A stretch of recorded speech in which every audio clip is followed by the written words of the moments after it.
O binigyan ko na kayo ng gems sa mga tropahan dyan na dumidiskarte, na parang ganun yung klase ng tropa nyo na parang team kayo. Panoorin nyo yung series na yun. Entourage ang title nun. Koy, spell mo ba? A-N. Wait lang! Ito yung tunay na spell. A-N. To tas Raj. R-A-J. No? R-A-J. Entourage. Parang Indian movie yung lalabas. Entourage. Bollywood. No? Pero yeah, panoorin nyo yun. Mas lalo kayong gagana. Entourage Bollywood. Special mention kay Bong kasi siya nagsabi sa atin nun eh. Diba? Bong. Siya nagpanood sa atin. Bong Andres.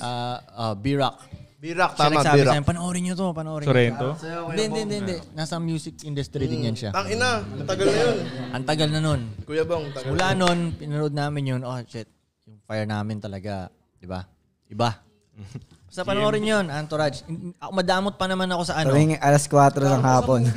Madamot pa naman ako sa movie. Hindi ako Binanggit ko lang eh. Madamot ako. Nabanggit ko lang, Koy, kaya na no choice na si Koy. Ano? Nabanggit ko na kasi kaya na no choice na eh. Siguro, ganun. Tama, madamot ako sa ganun. Kasi tama, may nagtanong dito. Kaninong artist ka na-inspire para makagawa ng kanta? See? Yung mga ganyan, madamot talaga ako. Ikaw ba, Frank? Madamot ka ba sa music? May mga makaka-relate na ito. Iba, alam ko madamot rin sa music. Madamot ka ba? Ay, hindi. Pustanto, hindi ka madamot sa music, no? Pinipili ko lang kung ano i-share ko. Depende sa tao. So, ano ba? Madamot ka ba sa music? Hindi, basically hindi. Hindi? Okay, Kasi ikaw. feeling ko hindi ko mapakinabangan kung musician ka. Mas mapapakinabangan mo to. Ano? Halimbawa, may magandang music akong nakita. Hindi ko naman siya mapakinabangan. Wala naman siya epekto sa buhay ko. Hindi makinig lang. Ikaw, musician ka.